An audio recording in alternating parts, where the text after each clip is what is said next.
दोस्तों आज है 25 जून और शुरुआत करते हैं आज की एक बहुत अहम खबर से। दोस्तों बताया जा रहा है डोनाल्ड ट्रंप ने अभी ट्रुथ सोशल पर एक पोस्ट किया है और उस पोस्ट में बताया है कि ईरान से हमारी डायरेक्ट बात हुई है और ईरान ने कहा है कि वो स्ट्रेट ऑफ हॉर्मुज से कोई भी पैसा चार्ज नहीं कर रहा है, ना कोई टोल फीस चार्ज कर रहा है, ना कोई इंश्योरेंस अमाउंट चार्ज कर रहा है। तो जिस तरह से न्यूज़ चैनल वाले पोर्ट्रेट कर रहे हैं कि ईरान टोल फीस चार्ज कर रहा है स्ट्रेट ऑफ हॉर्मुज से, तो ईरान से हमारी डायरेक्ट बात हो गई है और ईरान का कहना है कि हम स्ट्रेट ऑफ हॉर्मुज से एक पैसा भी चार्ज नहीं कर रहे हैं। डोनाल्ड ट्रंप ने कहा है कि ये जितने भी न्यूज़ चैनल से रिपोर्ट आ रही हैं, ये सारी रिपोर्ट्स फेक हैं।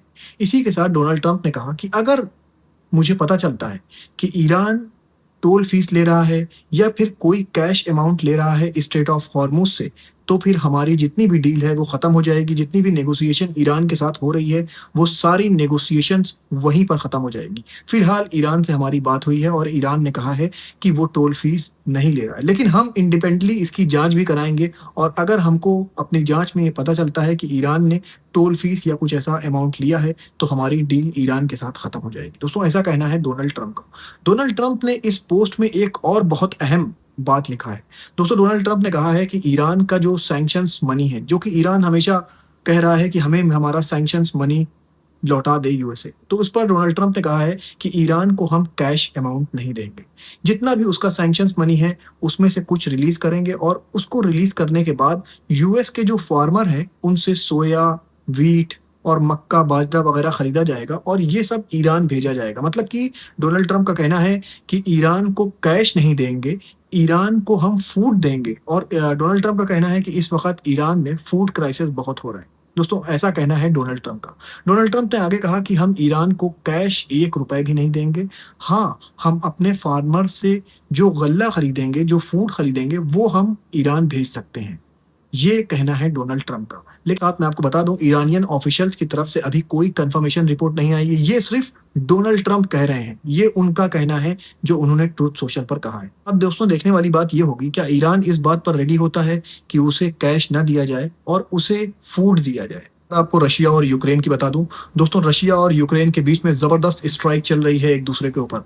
दोस्तों यूक्रेन अभी ज़बरदस्त हमला कर रहा है रशिया के ऊपर और बताया जा रहा है रशिया की एक गैस रिफाइनरी थी जो one of the biggest gas refinery थी वर्ल्ड में, उस पर हमला किया है यूक्रेन ने। यूक्रेन का कहना है कि 5 साल से रशिया हमारे ऊपर लगातार हमला कर रहा है, हमारी जगहों को कैप्चर कर रहा है और अब हम लोग ने स्ट्रैटेजी बदल ली है। अब हम टारगेट कर रहे हैं रशिया की उस मनी मेकिंग फैसिलिटीज़ को, जैसे कि ऑयल रिफाइनरीज़ हो गई, गैस रिफाइनरीज़ हो गई, जहाँ से रशिया का पैसा बन रहा है और उस पैसे से वो अपनी जो वेपन फैक्ट्रीज़ है, वो चला रहा है और उस वेपन फैक्ट्रीज़ से डैमेज कर रहा है यूक्रेन को। तो वो जगह ही खत्म कर देंगे जहाँ से रशिया पैसे कमा रहा है। दोस्तों ये कहना है यूक्रेन का। उधर रशिया ने भी ज़बरदस्त अटैक स्टार्ट कर दिया है यूक्रेन के ऊपर। अब मैं दोस्तों आपको बता दूँ, नाटो कंट्रीज़ जो हैं, उनके ऊपर प्रेशर बढ़ता जा रहा है कि वो डायरेक्ट सपोर्ट में आ जाएँ यूक्रेन के ऊपर। दोस्तों यही बात कल पुतिन भी कह चुके थे कि नाटो कंट्रीज़ का हो सकता है कि डायरेक्ट हमला हो जाए रशिया के ऊपर। और दोस्तों आज जो नाटो के चीफ हैं, वो मिलने गए हैं व्हाइट हाउस डोनाल्ड ट्रंप से। ये मीटिंग काफ़ी ज़्यादा लंबी चली। देखो इसमें क्या होता है, क्योंकि डोनाल्ड ट्रंप पहले ही हाथ उठा चुके हैं कि अब वो नाटो का उस तरह साथ नहीं देंगे जिस तरह पहले देते थे। और दोस्तों ये इसलिए हुआ है क्योंकि जब ईरान से अमेरिका की वॉर हुई थी, तो कोई भी नाटो कंट्री अमेरिका के साथ नहीं खड़ी थी। तो अमेरिका ने कहा कि हमने बिलियंस ऑफ बिलियंस डॉलर खर्चा करे नाटो के ऊपर, नाटो की हमेशा प्रोटेक्शन किया और आज नाटो हमारे साथ खड़ा नहीं है। तो दोस्तों आज जब नाटो को अमेरिका की ज़रूरत है, तो क्या अमेरिका नाटो के साथ खड़ा होगा?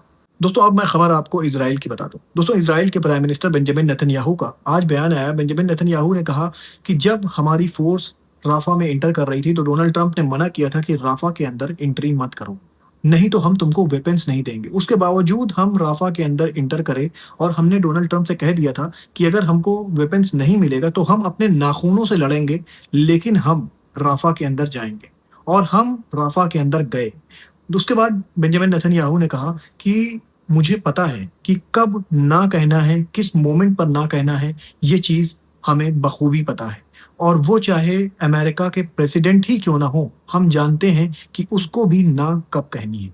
दोस्तों ये कहना था बेंजामिन नेतन्याहू का। दोस्तों इससे साफ पता चल रहा है कि लेबनान वाले मसले पर इज़राइल की जो पॉलिसी है, वो पीछे हटने वाली नहीं है। चाहे यूनाइटेड स्टेट कितना ही दबाव क्यों ना डाले, इज़राइल पीछे हटने वाला नहीं है। इज़राइल ने जो कैप्चर कर लिया है सादन लेबनान को, वहां से वो अपनी फोर्स को पीछे नहीं ले जाएगा। और ईरान का ये कहना है कि यूएसए प्रेशर डाले इसराइल के ऊपर कि इसराइल लेबनान के मसले पर भी सीज फायर कर ले।